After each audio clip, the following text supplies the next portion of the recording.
Hello, good morning. Hi. Morning. Nice, friendly waves, friendly faces. Great to see you guys. Thank you very much for joining us on the GSA's launch of its Agile Sourcing Best Practice Guide on a beautiful, sunny morning. So well done for not sitting in your gardens and drinking coffee and coming on into the room with us. So for those of you that don't know me, my name is Kerry Haddard and I'm the Chief Exec of the Global Sourcing Association. And I'm joined with the GSA Council member, Hemant Pukli, whose full-time hat is Managing Director, I believe, or Managing Consultant for NEO Group, an advisory member of the GSA. So I want to make this fully interactive. We are going to be leading with a little bit of an update on the work that we've been doing so far, but it has been the result of a working group, and our working groups are constantly evolving.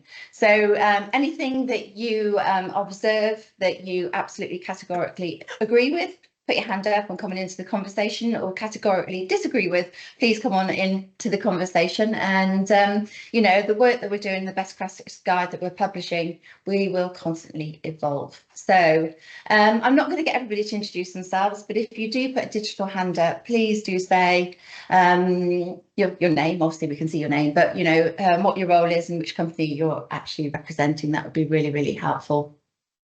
So we embarked upon our Agile Sourcing Working Group probably the best part of 2 years ago, when at that time this whole approach to the RFP is dead and Agile Sourcing is the new future was fairly a new topic. And it was a topic where I think lots of organisations weren't sure when Agile Sourcing was going to be a good fit, when Agile Sourcing wouldn't be the right fit, and then how on earth to go about it to bring all parties on the journey. I think it'd be fair to say that since then, Agile Sourcing has increased in usage, you know, many fold. So having the structures and the best practice guides on how to use it is kind of imperative now. So I'm really excited that we are able to share where we're at and the journey we've been on today with you. But without further ado, I'm going to hand over to the expert who's been leading this working group. You better be an expert, Hemant, better be an expert. So Hemant, if you'd like to take everybody on the journey that we've been on and then move into the best practice guidelines we've developed, that would be fantastic. And as I say, Hemant, I'll be looking at the chat box and I'll be looking at the digital hands raised, and I'll bring you all into the conversation as Hemant goes. And Hemant, you're more than happy to be interrupted mid-flow, aren't you? Absolutely. Thank you so much, Kerry. And hi, everyone. Good morning, good afternoon, good evening, wherever you are dialing in from. So yeah, as Kerry said, we started this a while back and we did bits and bobs of it here and there. We did, you know, a survey of how different advisors and different buyers and sometimes vendors too have an opinion on this. You know, essentially implement something like agile sourcing and how it differs from traditional sourcing. Then we went on to create an assessment checklist to see how, you know, which organizations could use to assess how ready they are. So we've done this over a period of time, and it's been a very interesting and fascinating journey, actually. And now we have actually a collection of best practices that we can share with you. This will be with the GSA working group, part of the records there, and you know, feedback is welcome. We can tweak it and tune it as we go along. It's a live and growing document. Is the point I'm trying to make? It's not a once done then done kind of a you know, PowerPoint deck. So yeah, so this is a guide intended to serve as a reference. You know, essentially demarcating the difference between the traditional and agile practices.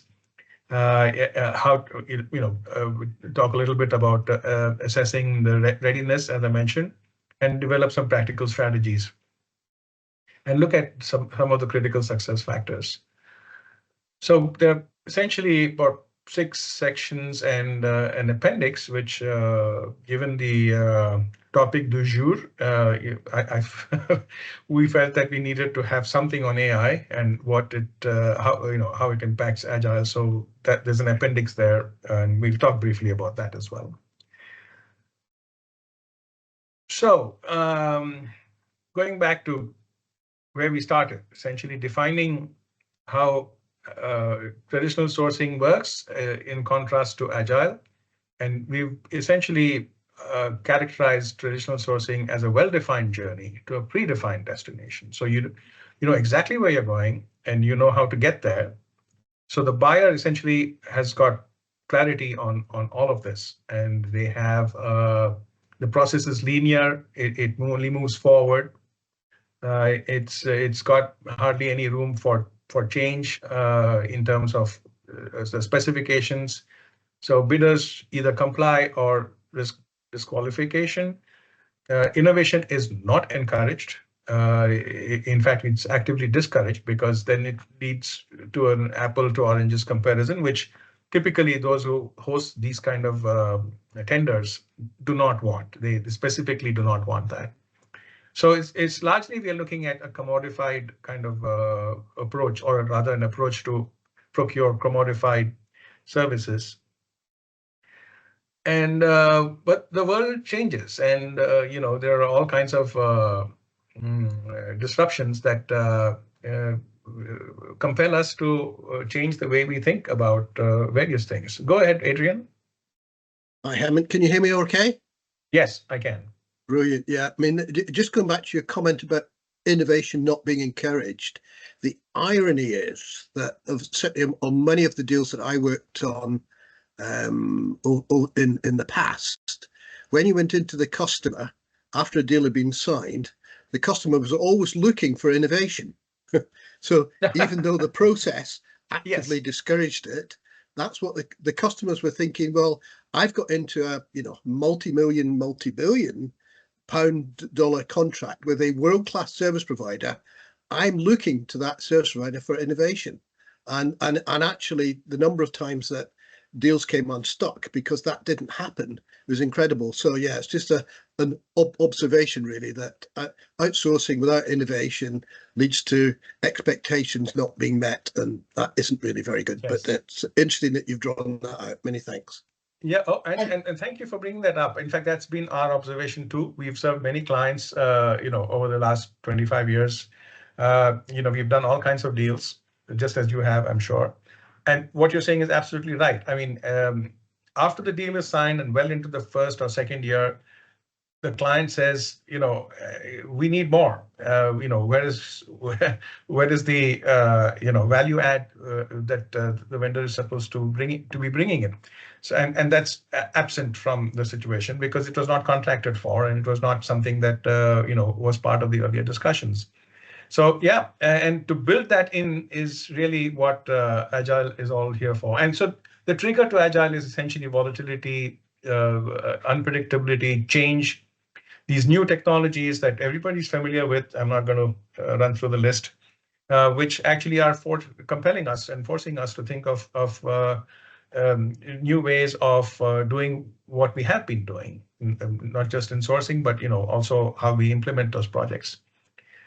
So enter Agile, which essentially where that was linear, this is more circular. Where that was unidirectional, this kind of is iterative, and it essentially addresses situations where the buyer doesn't know what they don't know, because there is so much happening out there, as we saw on the earlier slide. They don't know, whether they need AI, for example, just again, current topic, or blockchain, or this or that, or IoT, where that fits in.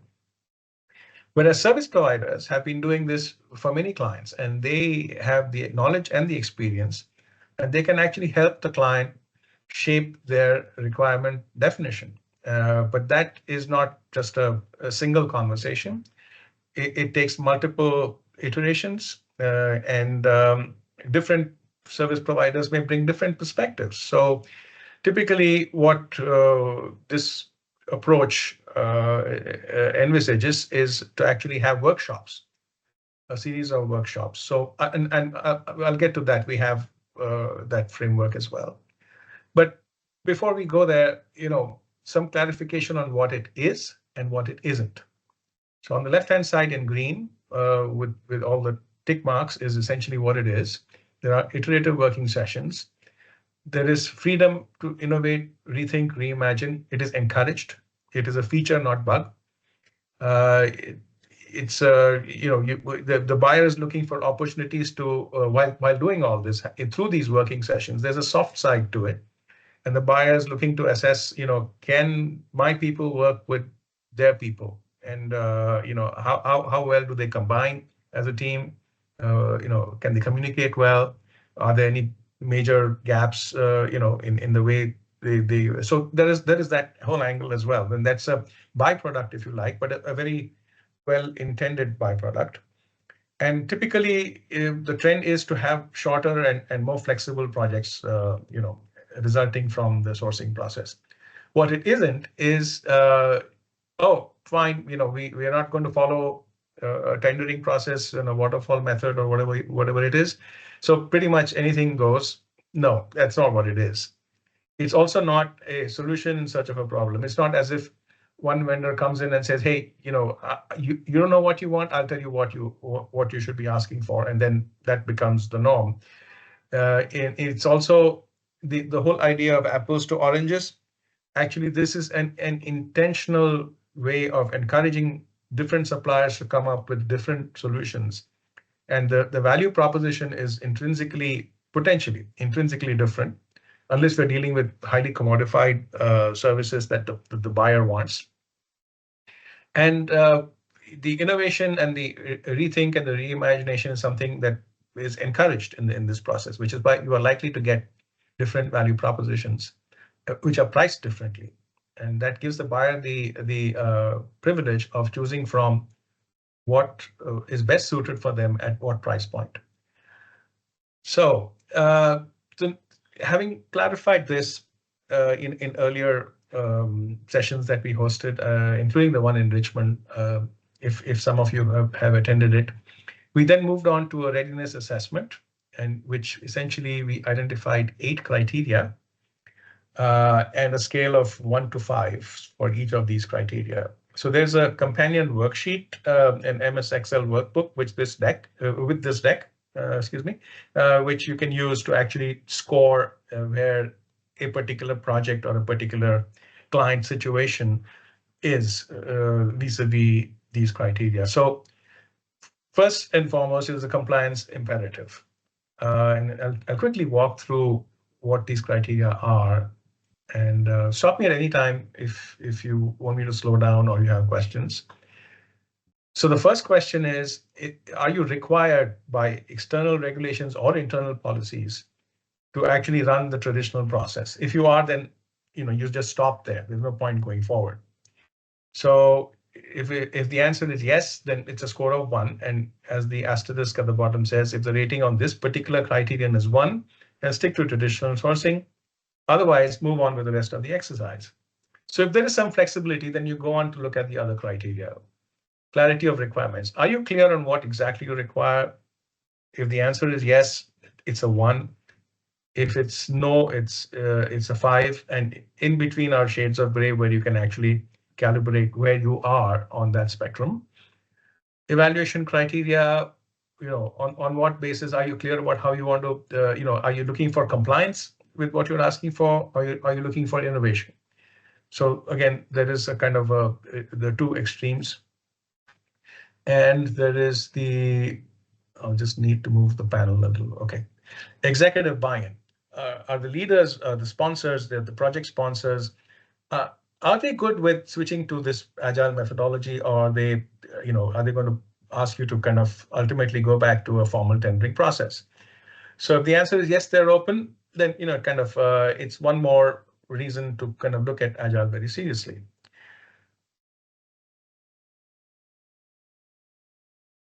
Okay. So, and then the next 4. Any questions till now?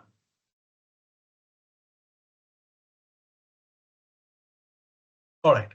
So the next criterion we're going to look at is stakeholder engagements. Now, as we mentioned earlier, it's a collaborative process. It's a circular iterative process, and it's going to require a lot of investment in terms of time and energy by the stakeholders. And these are the people who will actually end up working with the supplier's team. So, this is the rubber meeting the road right up front, instead of after the contract is signed. So the stakeholders on the buy side and the suppliers, technical team and the delivery people on the sell side are the ones who get into those collaborative sessions. And for that, the next test is, are your stakeholders too busy, or with their day job? Are they ready, willing, and able to invest time and energy? The answer is yes. They are committed. Then again, a positive sign towards Agile. Uniqueness of the services sought. Are you looking for something that's standardized, commodified, or it's special and you have to evolve the solution as you go along? So that's the next question. And again, scale of 1 to 5. Are you looking for a strategic partner, or are you looking for transactional, tactical kind of relationship with the provider? And is it a transformative project, or is it just routine operations? So everywhere, the closer you are to 5, the more it lends itself to an Agile implementation. Yeah, so and then putting it all together, if your rating is 4 or higher, it's a strong candidate for Agile. Any criteria, having said that, any criteria rated as a 1 or a 2 are potential issues or risks that need to be resolved, mitigated before you jump in. If the rating is 3 or higher, but less than 4, then it indicates that you could do Agile, but it won't be easy. And then you need to really look at the criteria rated as a 1 or a 2 and consider a hybrid approach by blending some of the Agile features into the traditional model. If the rating is below 3, then you're probably better off just doing it the traditional way. So like I said, the Excel worksheet is available. I can bring that up on the screen if someone wants to see it, but it can be just passed around. Kerry, I'm sure you can send that out to people who want to see it or want to use it. But essentially, this is the summary of how that Excel worksheet can be deployed. Any questions before I go to the next section?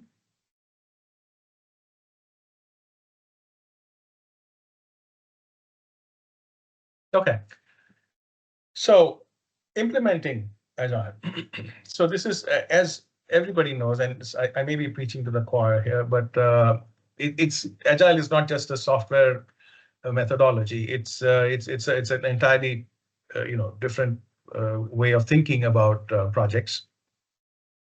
And indeed, organizations as a whole, not just at a project level, because it deals with a different language, different ways of working, and different team structures.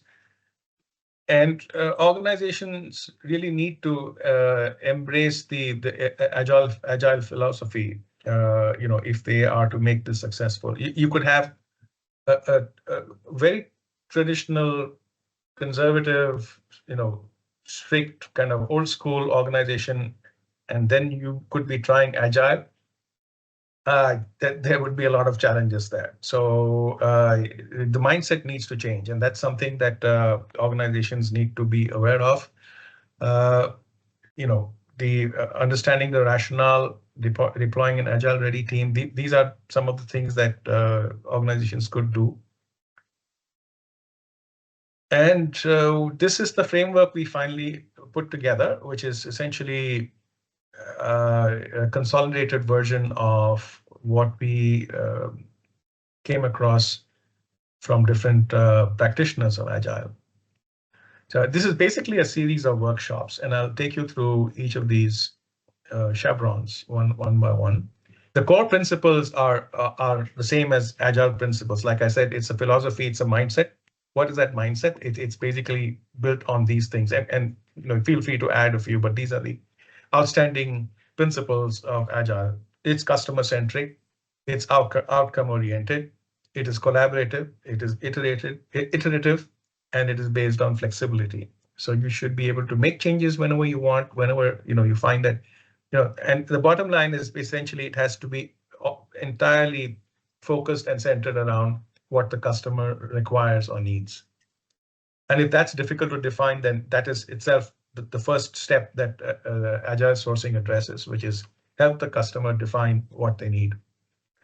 So the readiness assessment is, we just saw how that works. So use that to determine a go, no go kind of a decision. So assuming that you're going forward with it, have a internal workshop.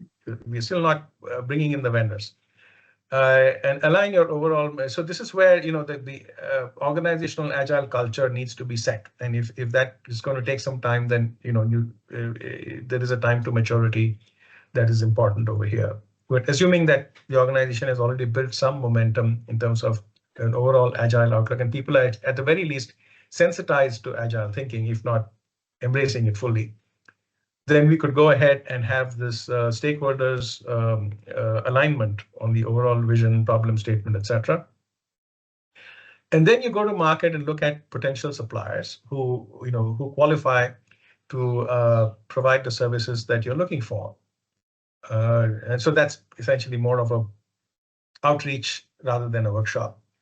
And then that's followed by opportunity discovery workshops. So here's really the crux of the biscuit, which is essentially the iterative sessions. That starts here. Opportunity discovery, requirement definition, and collaborative solutioning, and the all principles that we mentioned here. You see that coming forth and manifesting when you have these workshops, and then you end essentially with the contract negotiations. An interesting observation we've made is that many of the Agile practitioners actually have a parallel track where the moment they have identified some vendors at the post go-to-market chevron, opportunity discovery, that's when they already start socializing their T's and C's, their terms and conditions. And they have typically advisors like us would advise them to classify their terms and conditions in terms of the ones that are critical, non-negotiable, and the ones where they're open to give and take a little bit, for the negotiations, etc. And that is actually introduced at this stage, and suppliers can start filling out the extent to which they are willing to align themselves with the terms and conditions. Of course, we usually don't reveal to them the ones that are negotiable or not negotiable. That's a part of our negotiation strategy. We just lay out the terms and conditions that we are looking for in the final contract, and we ask the supplier to say, where do you stand vis-a-vis these terms and conditions? So that's a track that goes alongside in parallel with this as the technical requirements are being discussed and the collaborative solutioning workshops are being conducted. I'll pause here again for any questions.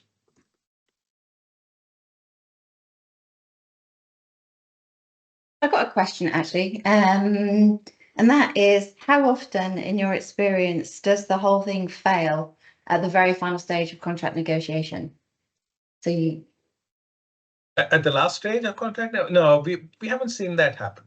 Because you typically would get you'd get an early warning signal in any of the upstream activities that something is amiss, there is a gap. And typically what we're doing here is this is not just with one supplier or one bidder, it's a funnel. And in these iterations, you're looking to leave out the ones that don't meet the gating conditions to move to the next phase. So I forgot to mention that, so I'm glad you brought it up. So there is a filtering process that actually happens through these workshops. And like I also mentioned, there's a soft criteria also that are being constantly monitored and tracked by the buyer or the buyer's advisor, which is us, people like Adrian and me, who would essentially look for it. Yeah, go ahead, Gareth. Hey, Gareth. I Nice did. to see you. So Please. I did put a note in around the governance aspect as well. And I suppose one of the things on my mind is when you start talking about agile sourcing, a lot of people within my industry will immediately think that you're avoiding process or that you're going to avoid governance. So if you're thinking speed to selection, all these warning bells start going off. So I suppose my question is around how. And this goes to the point you're making around getting the positioning right internally and within the stakeholder group. But what kind of techniques do you use to give assurance that the right level of scrutiny is going to be given whilst using Agile as a method? Yeah, I guess there is a separate governance model that we follow in Neo Group, and I'm sure other advisors have them as well. And overlaid on top of an RFP, if you like, if you want to call it in the traditional nomenclature process, is the committees are set up, the steering committee and all of those. So those traditional rules still apply. We haven't dealt with that much here because there's not a significant change in the approach.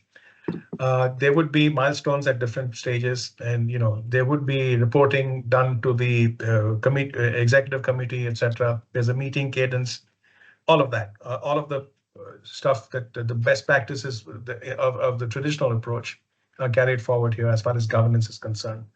So by the time you get to this point, you're pretty sure that you are by and large aligned with the policies and the requirements of the internal enterprise risk committees or what have you, the commercial, etc. So it's all set up around this.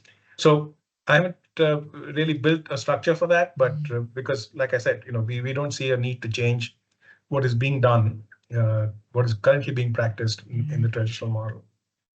Okay, so this is more about the activities, rather than the governance structure. So the governance needs to stay in place, but it's just the governance population needs to be aware that the technique is changing. Yes. Okay. So yeah, if there was a need to change the governance model, we would have brought that in here as okay. Thank you. So the governance model is not anyway intended to slow down the process, but it's just to make sure that we say what we do and we do what we say, essentially, and things are going as per the original goals of the entire engagement. Yeah. So how do you go from traditional to agile? So there is the Big Bang approach, which is essentially and this again speaking to the whole change in mindset, etc. Not just the particular vendor selection process, but the context within which it is being done. That's basically what we're discussing here. So there's the Big Bang approach, and there's an incremental approach, a bottom-up approach, if you like, and kind of a hybrid approach where it's basically horses for courses. You do where you're required to do traditional uses. So essentially, the assessment worksheets are again useful here. For each project that you run, you essentially put it through the checklist and see what comes out of it. So if your score says, it's 4+ or whatever the score is, you can look at Agile, otherwise stay with traditional. It's a good idea to identify a pilot project if you're doing it for the first time, if your organization is new to Agile, and it's look for the fail fast. Don't be afraid of failure, but you learn the lessons and refine the approach. And that's, again, an essential part of Agile thinking. These are extremely important to executive sponsorship. So the people who are paying for this within the organization, they need to buy into this methodology. And this is philosophy first, and then the methodology. If you don't have, if they don't have your back, then it's not going to be easy. Communication needs to be clear. They need to be informed. share the bad news first, waste no time in doing that. Training and capability building within the organization, celebrate your early wins and learn from failures. These are some of the must-do elements as you transition from traditional to agile. So these are the considerations which typically come into play. So as you are doing the technical process, the collaborative solutioning, etc., these are some of the criteria that the evaluators. Again, there is a whole process for evaluation, and to your point, Gareth, other than just monitoring how the project is doing and the project health, etc., the governance layer. Good morning, everyone. Hello, good morning. How Hello. are you today? Good. I'm good, thank you. How are you? Hello, I think someone's having a separate Just conversation. finally the sun's calmed down a bit. It's not really hot. Sorry about that. Muted. Okay, interesting. So yeah, so there is the entire. Again, we haven't gone into details here, but these are some of the suggested criteria. There needs to be an evaluation. You have to decide what your evaluation criteria are going to be, what the evaluation framework is going to be, and who gets to score which part of it. So from a governance perspective, these are some of the things that come into play.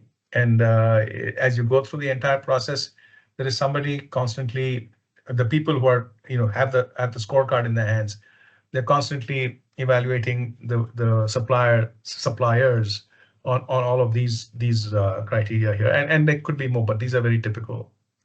Technical capabilities, prior experience with Agile, cultural alignment, how collaborative they are, how flexible they are, how adaptable they are to changing requirements, and transparency.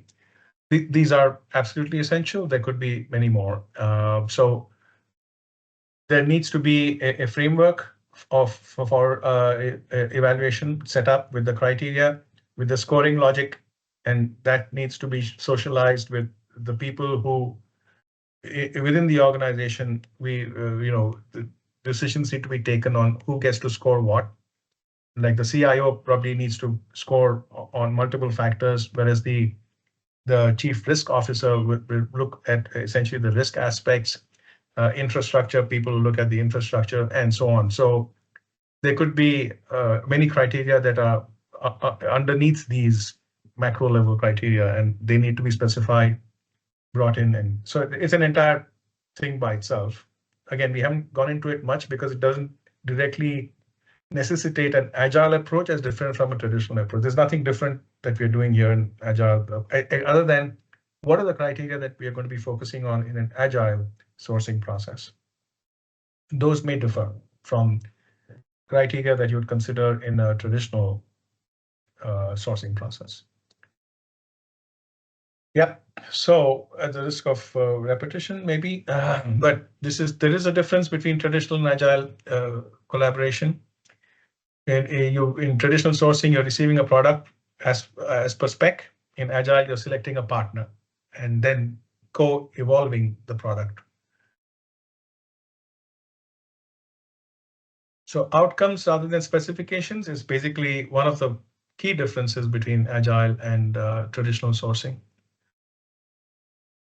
So the contracting process itself, like we've said, there is there's a parallel track that runs where you discuss the compliance requirements. Some could be mandatory, some could be negotiable, and you bring that together with so the technical collaborative process. Then the workshops typically bubble up the top two contenders for winning the contract. Whatever filter you started out with, maybe, or rather whatever funnel you started out with, it could be 6 suppliers at the beginning, or it's optimal to have around not exceeding 6. But if there are more, then it can become quite challenging. And finally, it bubbles down to 2 based on all the gating criteria and the filters that you set up through the entire collaborative solutioning process. And you've come down to 2 contenders, and then the contracting process actually helps you decide how easy or difficult they are to contract with on some of your necessary terms and conditions.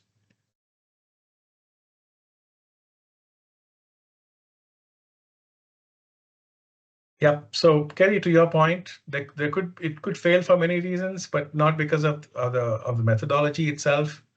But if one or more parties have not been able to adapt to this new way of working, then that could be a potential risk.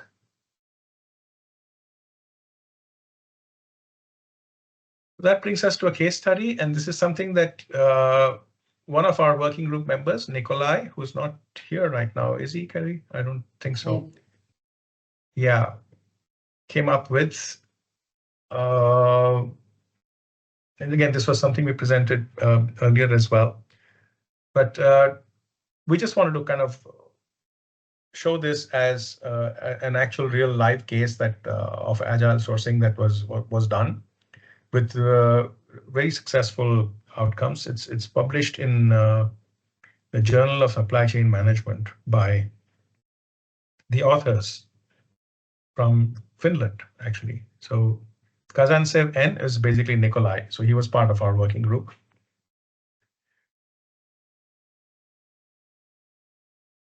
Okay, so just to summarize, there's a traditional model, there's an agile model. Traditional is linear, unidirectional, agile is collaborative, circular. Agile sourcing is really essential in a world of constant change and disruption. You need to take a look at your organization and how ready it is before you contemplate agile sourcing. Build internal capabilities and change the mindset. Do it incrementally, starting with the pilot projects, and use the right criteria to select your partners. Design outcome-oriented contracts rather than process-oriented contracts, and learn and adapt. So this is again an extension of some of what we saw earlier, when to use and when not to use. Do not use Agile when there are rigid policies and procedures where stakeholders have clarity on the requirements and they don't have time to spend in a collaborative solutioning process. The services that you're looking for are highly commodified and standard. Innovative is not encouraged, innovativeness. And the sponsors and stakeholders are comfortable with traditional sourcing. Right, so this is what we recommend as a working group. Conduct a readiness assessment, identify pilot projects, develop internal capabilities, engage with partners who are familiar with the Agile process and who have done it with other clients of theirs before.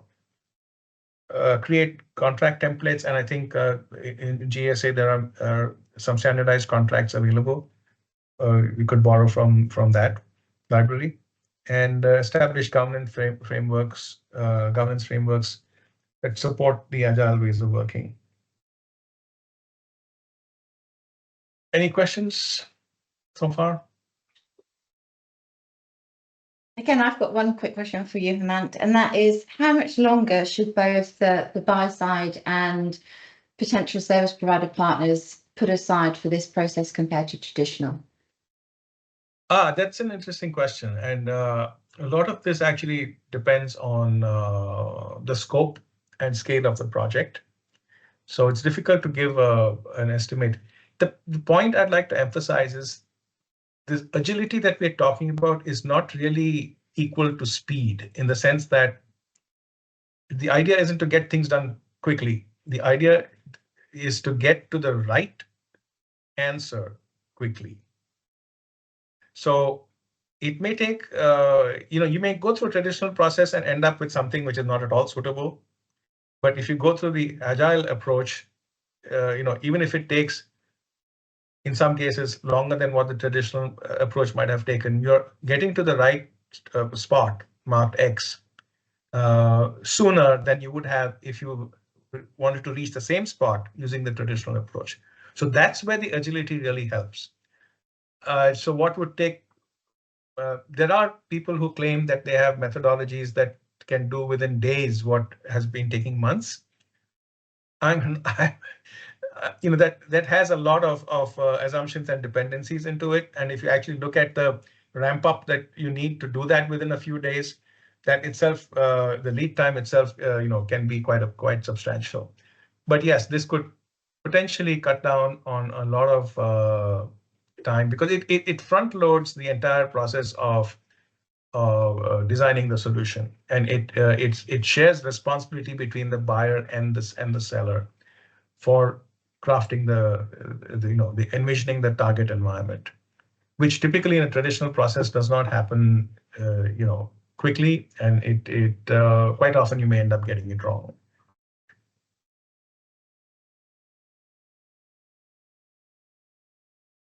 So I'll quickly walk through the how Gen AI can help in agile sourcing. So there are 8, by the way. So the interesting thing is there's a meta in here, and I don't mean the Facebook company. So I used Gen AI to generate the answer to how can agile sourcing benefit from Gen AI. And this is what it came up with. And I agree with pretty much most of it, if not all. So I decided to use it as is. These are the 8 ways in which ChatGPT says agile sourcing can benefit from Gen AI. To accelerate market research, supplier discovery, drafting contracts and RFP type of documents, predictive analytics, improve collaboration, optimize costs and time, sustainability and compliance. That's an interesting one. And continuous improvement. So there is an example use case also ChatGPT came up with, which is this. That's essentially how ChatGPT says that you could use Gen AI to do all of these things. Identify a short list of suppliers, come up with a tailored RFP, simulate so simulation of negotiation strategies. That's an interesting application. And after the contracts are done, you monitor supplier performance, but that's basically post-contract. In pre-contract, it's basically some of the other features. So the next couple of slides have details on each of these. So how can it accelerate market research, competitor analysis, and benchmarking, and look at market trends, supplier performance, identify potential suppliers, dynamic. So I haven't seen too many applications of this, and I don't have use cases to support all this, but this is a theoretical answer from ChatGPT. So take it at face value. It's not something that we fully endorse, but it is suggestive, not prescriptive. I would basically just sign off on that note. Okay, yeah, So, absolutely. I was in Pompeii a couple of weeks ago, and I asked ChatGPT what was the history of Pompeii, and obviously it gave me a lot of information about Mount Vesuvius, and then it closed with, and that absolutely destroyed some of the ancient architecture that the Greeks had created. Like it was the Romans, it wasn't the Greeks. How absolutely blatantly wrong could it get it? So anyway, so yes, a big caution over ChatGPT. Yes, exactly. Right. Chris Burnett, Mason Advisory, I'd love to invite you in. You've been involved in the working group. I'd really love to get your perspective on what you've been seeing change in the use of Agile, if you may. Sure. Yeah. I think requirements for a lot of projects now are getting more complex, and so the need to iterate with workshops with the suppliers is paramount. I also think it's important. Some customers, you know, they don't seem to engage. If they have an incumbent supplier, they often don't engage with anyone else in the market. So they get out of touch with what the market can offer. So some of that engagement can start before you launch the RFP process. Suppliers, it's important for customers to keep in touch with other suppliers in the marketplace and maintain relationships. I mean, that's not always easy for them particularly if they're smaller organisations. They might not be attractive targets for suppliers in the marketplace, but certainly large organisations will have those suppliers, you know, wanting to knock on their door at any time because of the potential scale of the opportunity. Yeah, I think the workshops are great. I mean, if you take a traditional IT sourcing, I think commodity, even if you take something like I've done many of, network sourcing had become. Sorry, 1 second, Chris. Matt, do you want to stop sharing? Because we've got all your screens flown in the background. Thank you. Sorry, Chris, back to you. Even something like networks, which used to be considered a very commoditized service, has now become more complex with software-defined networks and so on. So new technologies. So, you know, it's important even in those scenarios to iterate with suppliers, get to understand where the market's going, make sure that you're not prescribing something that isn't, you know, in touch with all the latest innovations in the market. So, and the other point I'd like to make is that I think your starting point is less clear with Agile, but the end point should still be the same. So you're still trying to converge on a well-defined solution, contract, responsibilities, transition, transformation, timeline, and so on. You're not trying to keep things flexible all the way through. You still, at the contracting stage, want to lock it down, because otherwise you'll have uncertainty and problems and missed expectations coming out at the back end. Yeah, absolutely. So from the buyers in the digital room, we're quite interested to hear whether you've trialed it and what your experiences have been. So Gareth, because I know you, I'm going to go to you first. Yeah. Good to see you again. It's been a while. So welcome back. Thank you. So I'm at the West Bromwich Building Society, and we've gone through a significant piece of agile sourcing over, it might not sound very agile, but it was over the course of last year.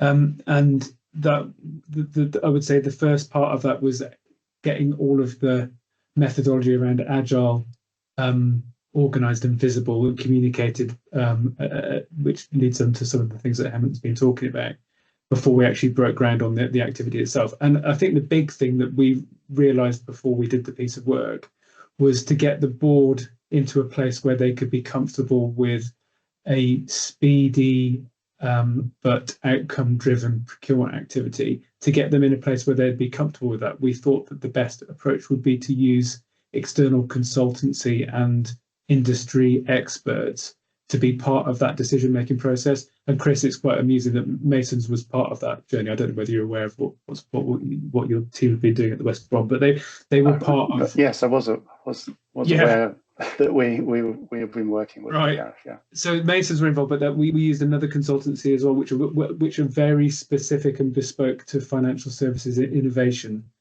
with a lot of industry insight. And you know, when these guys are in the room, you kind of realise that any knowledge that you've got is kind of very small compared to the kind of the type of insight they've got. So using business partners as part of that agile methodology was key to getting stakeholders in a place where they were comfortable that what we were doing was appropriate and had the tires had been kicked appropriately. So that's a key piece of learning. Yeah, that's great. Christina, who was, I think she was, I was just going to go to her. So Christina was with Metro Bank. I was just going to ask her the same thing, and I think she got scared and has run away and left us. Didn't want to be asked any questions. So, has anybody else got experiences of agile sourcing, good, bad, and different, that they're willing to share? And I do apologise, my chat box isn't working, so it's saying it needs a refresh. So anything that went into the chat, I have completely missed. So apologies for that. Adrian, I'm going to pick on you. You've got years and years of experience. I don't know, are you fully retired now, Adrian, or are you still dabbling? Are you seeing any agile? Yeah, I'm still dabbling. Professionally dabbling, of course. But I'm actually focused now on AI, so it's interesting that I haven't went through the sort of appendix. I mean, I think the thing that's really quite striking is how since the explosion of AI onto the market consciousness. It's difficult to describe it really, but you know, the September 23 ChatGPT suddenly emerges, and all the work that's been going on for the last 25, 30 years or whatever, 50 years probably, because Edinburgh University had a team working on it when I was at university. You know, it's exploded into public consciousness and having a dramatic effect. I mean, certainly I don't go to any meeting now that doesn't have a significant element around AI. And I think, you know, it is sort of interesting doing that ChatGPT search. You know, it sort of illustrated the ways in which you could enhance what you're actually doing in a space. I mean, certainly the Agile sourcing approach. I mean, I remember that I think one of the early meetings I mentioned that many years ago, myself and Roger Cox and other people in Gartner at the time very much promoted this type of concept. And at the time, there was quite a lot of resistance to it, you know, both inside Gartner, interestingly enough, and in a lot of organizations, because people didn't feel, you know, didn't really feel and understand the benefits. It's only really, as to say, you worked in client situations, and the clients, to say, inevitably, despite whatever contract they had agreed, and usually the contract between the outsourcing provider and the customer was agreed by a very small group of people who were sat in, you know, often lawyers' offices for months on end, working on the contract. And actually out in the business, people didn't really see all that. You know, all they saw was, well, we've now got this big deal with, you know, IBM, Wipro, Infosys, Atos, you name it. Oh, and by the way, these guys are really world-class service providers. Why aren't they helping us? You know, why is it that it's painful? You know, the system doesn't work, and you know, we have problems and all the rest of it. So I think to a large degree we've gone past that now, because certainly talking with many of the customers and providers now, sourcing is almost, and certainly working with service providers in large enterprises is almost the norm. You know, people do it, they expect it. So it's not as novel as it was when obviously I started working on it 20 plus years ago. But I think this whole issue of AI issue, the support available from sort of AI into this process, I think is good. I mean, obviously, what I'm thinking is that clearly I chaired the ISO committee on you know, the guidance for sort of you know, for outsourcing, ISO 27500, and possibly I mean the opportunity to probably review what that said. Is actually something that we could work on, and certainly bringing. There always was some sort of degree of agile sourcing in it, but it was still very much a linear, a circular linear process, if you know what I mean.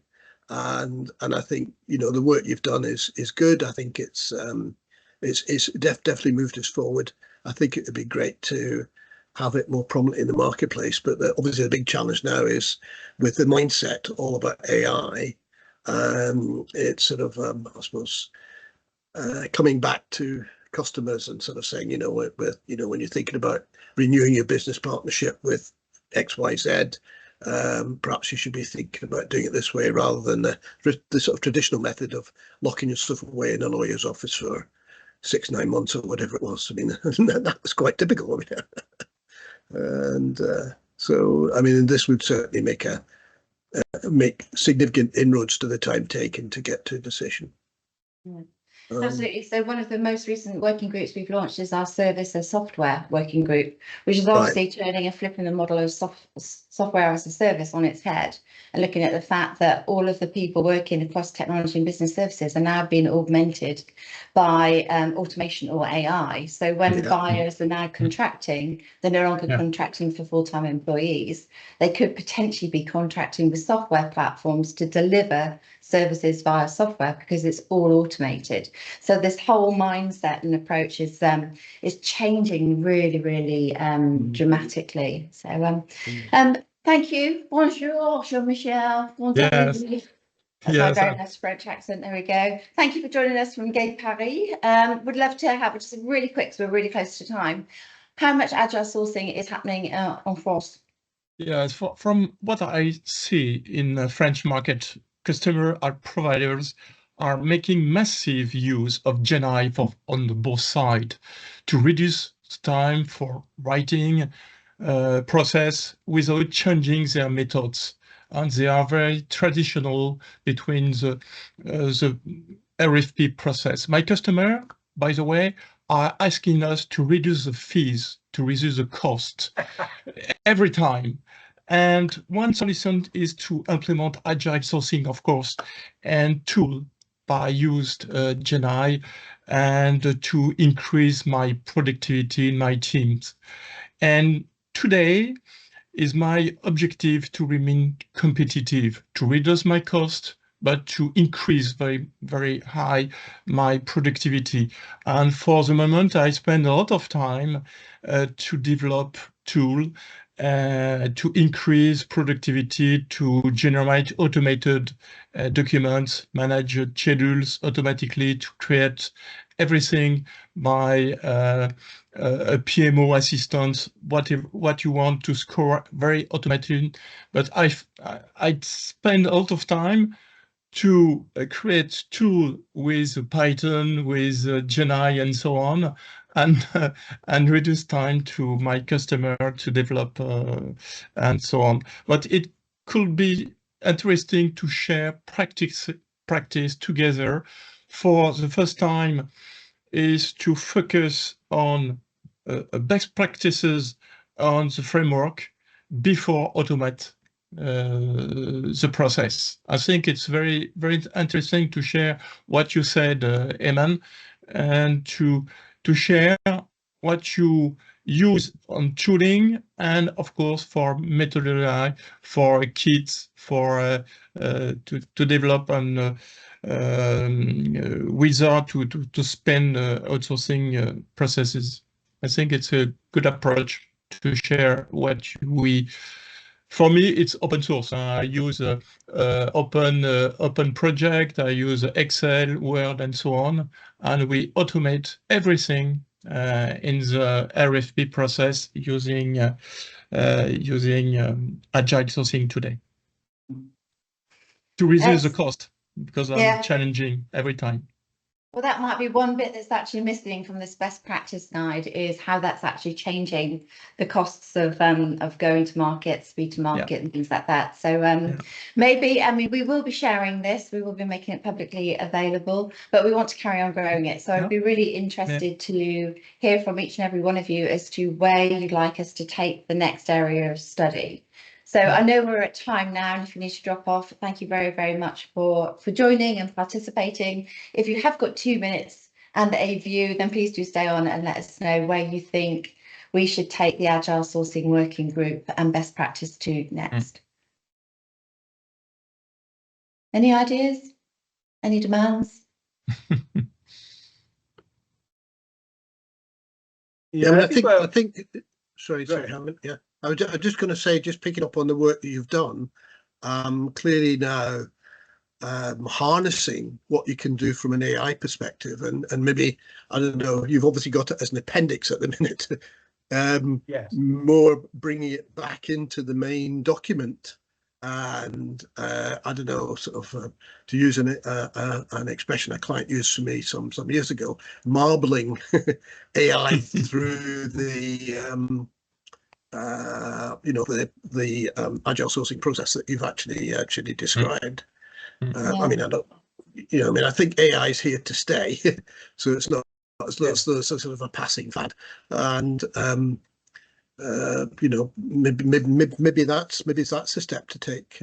Kerry, the other thing that just sort of jumped into my mind, sorry, and just pick up. So after I worked on the outsourcing standard, I also then started working on another standard, which is on innovation management, an innovation management system standard. And the reason I did that was because of the discussion we had earlier about sort of innovation outsourcing deals. I got very heavily involved in how do you make innovation happen in outsourcing. And clearly we've touched on that today. And the standard was actually produced, and I've got an email while we've been talking today that reminded me of it. So I worked on, and still I'm on the GSA committee for it. So it's Innovation Management System. It's ISO 56001, and actually it's sort of intended really to help organisations develop an innovation culture, etc. But it's also quite appropriate in this situation. So maybe looking at bringing in other ways of working, into or other aspects from, say 56001 into the standard as well, to help facilitate that, even if it's just a pointer to it. I don't know, but it might be worth having a quick look at that. Certainly UKRI, who I've got this email from, they're promoting it. They're obviously not realising that I worked on the committee, but I think it's like a general email. It's addressed to me personally. But yeah, so I mean, there's obviously other very much related things that I think would actually help fairly dramatically, because it's all about helping organisations be more successful, helping people work together, helping people harness innovation in their organisation, and I think as one of the other speakers pointed out earlier, I think not that he's on now, is he? Sort of this huge amount of expertise in obviously advisory business partners and also in the service provider community itself. Anyway, just some thoughts from me. Yeah, no, I think that's a really good idea, and we should definitely do that. As you recall, we had Gary Liederman from ISG speak at the last symposium, and he was saying that he could see that his clients were beginning to actually build their service provider long lists just using AI. And the massive risk of actually that happening rather than going to the advisories that had huge levels of insights as to what the real capabilities of any given service provider was, rather than relying on AI to say who was fit for the job. But that's just there's also the relationship angle. It's one thing to say Accenture. I'm just picking a name. Accenture is worth considering.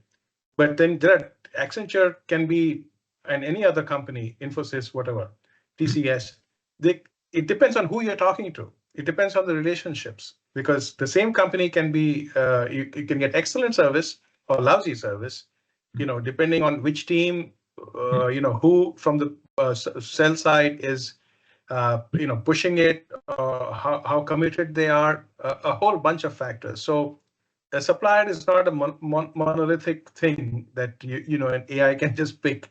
So there is this whole human angle of, and typically as advisors, Atul, I mean, he knows pretty much all the CEOs in the top tier companies. So one of the things that we bring to our clients is the ability to actually navigate through the power structures within the supplier organization. No AI can do that. Yeah, absolutely. So, absolutely. Not yet. Not yet. Not yet. So Tusha, apologies if I'm pronouncing your name incorrectly, but please. Yes, it's very, very, very correct. Welcome. Hi, everyone. Sorry for not opening up my camera. I'm working from home today, so you can only imagine. I'm just going to go on with voice. So I am representing a company from Istanbul, and we are capitalizing on freelance and gig-based structure business models, mostly operating in CX, customer experience design, and customer experience business. And obviously, the AI is the hot topic, but I think agile sourcing is also a very good fit for kind of freelance and gig-based businesses as well. So maybe the further step to go to further investigate for agile sourcing, it can be the relation between freelance, gig-based stuff, and agile sourcing together. That's an interesting thought. I think, yeah. In fact, there's a lot. I think that, Kerry, there are a couple of people in the UK who are doing this. I remember an earlier GSA event in which somebody talked about, essentially kind of freelancers for hire model. They're having a bench. Yeah, we called it open Oh, talent. that's right. Yeah. That's right. Open That's right. talent, So, yeah. Yeah. So yeah, that's definitely worth looking at. Okay, good. Thank you for that. Thank you. Right. We're definitely at time.